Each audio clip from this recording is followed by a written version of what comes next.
ಶ್ರೀ ಪರಂಜ್ಯೋತಿ ಭಗವತಿ ಭಗವಾನರ ಪವಾಡ. ಇದು ಒಡಿಶಾದ ಖುರ್ಡಾ ಜಿಲ್ಲೆಯ ಬಾಲಕಾಟಿನ ಸುಶಾಂತ್ ನಾಯಕ್ ಎನ್ನುವವರಿಗೆ ಆದಂತಹ ಅನುಭವ. ಅವರು ಹೀಗೆ ಹೇಳುತ್ತಾರೆ.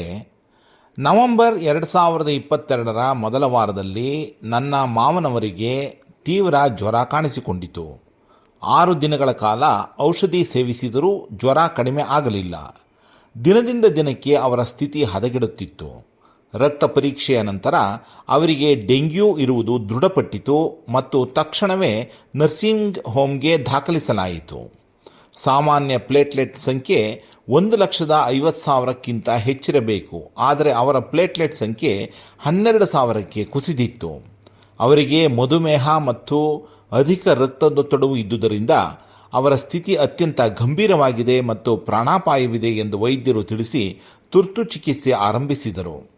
ನಮ್ಮ ಗ್ರಾಮವಾದ ಬಾಲಕಾಟಿಯಲ್ಲಿ ಶ್ರೀ ಪರಂಜ್ಯೋತಿ ಭಗವತಿ ಭಗವಾನರ ಸತ್ಸಂಗ ಕೇಂದ್ರವಿದೆ. ನಾವು ಅಲ್ಲಿಗೆ ಹೋಗಿ ಅವರು ಗುಣಮುಖರಾಗಲೆಂದು ಶ್ರದ್ಧೆಯಿಂದ ಪ್ರಾರ್ಥಿಸಿದೆವು. ಅಲ್ಲಿನ ಭಕ್ತರು ನಮಗೆ 1008 ಬಾರಿ ಮೂಲಮಂತ್ರವನ್ನು ಪಠಿಸಲು ಮತ್ತು ಆರೋಗ್ಯ ಕಳಶ ಪೂಜೆಯನ್ನು ಮಾಡಲು ಸಲಹೆ ನೀಡಿದರು. ಆಳವಾದ ನಂಬಿಕೆಯೊಂದಿಗೆ ನಾವು ಅದೇ ದಿನ ಮೂಲಮಂತ್ರವನ್ನು ಜಪಿಸಿ ಅವರ ಆರೋಗ್ಯಕ್ಕಾಗಿ ಪ್ರಾರ್ಥಿಸಿದೆವು. ಶ್ರೀ ಪರಂಜ್ಯೋತಿ ಭಗವತಿ ಭಗವಾನರ ಅನಂತ ಕರುಣೆಯಿಂದ ಒಂದು ಪವಾಡವೇ ನಡೆಯಿತು. ಮರುದಿನವೇ ಅವರ ಪ್ಲೇಟ್ಲೆಟ್ ಸಂಖ್ಯೆ 1,35,000ಕ್ಕೆ ಏರಿರುವುದನ್ನು ಕಂಡು ವೈದ್ಯರು ಆಶ್ಚರ್ಯಚಕಿತರಾದರು. ಅಂದು ನಾವು ಕಳಶ ಪೂಜೆಯನ್ನು ನೆರವೇರಿಸಿ ಅವರು ಸಂಪೂರ್ಣ ಗುಣಮುಖರಾಗಲು ಪ್ರಾರ್ಥನೆಯನ್ನು ಮುಂದುವರಿಸಿದೆವು. ಅದರ ಮರುದಿನ ನಾವು ನರ್ಸಿಂಗ್ ಹೋಮ್ಗೆ ಹೋದಾಗ ಅವರು ಉತ್ಸಾಹದಿಂದ ನಡೆಯುತ್ತಿರುವುದನ್ನು ಕಂಡು ನಮಗೆ ಅಚ್ಚರಿಯಾಯಿತು.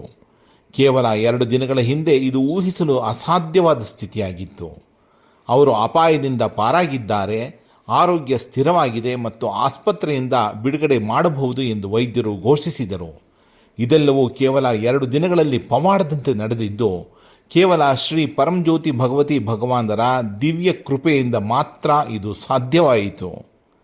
ಹಿಂದೆ ನಾನು ಭಕ್ತರ ಜೀವನದಲ್ಲಿ ನಡೆದ ಪವಾಡಗಳ ಬಗ್ಗೆ ಕೇಳಿದ್ದೆ, ಆದರೆ ಈ ಬಾರಿ ನಾನು ಅದನ್ನು ವೈಯಕ್ತಿಕವಾಗಿ ಅನುಭವಿಸಿದೆ.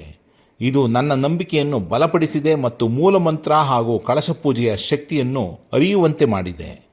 ಭಕ್ತಿಪೂರ್ವಕ ಹೃದಯದಿಂದ ಈ ಮಹಾಪವಾಡಕ್ಕಾಗಿ ಕರುಣಾಮಯಿ ಆರೋಗ್ಯ ಪ್ರದಾತ ಶ್ರೀ ಪರಂಜ್ಯೋತಿ ಭಗವತಿ ಭಗವಾನರ ದಿವ್ಯ ಪಾದ ಕಮಲಗಳಿಗೆ ಕೋಟಿ ಕೋಟಿ ನಮನಗಳು ಮತ್ತು ಹೃತ್ಪೂರ್ವಕ ಕೃತಜ್ಞತೆಗಳನ್ನು ಅರ್ಪಿಸುತ್ತೇನೆ.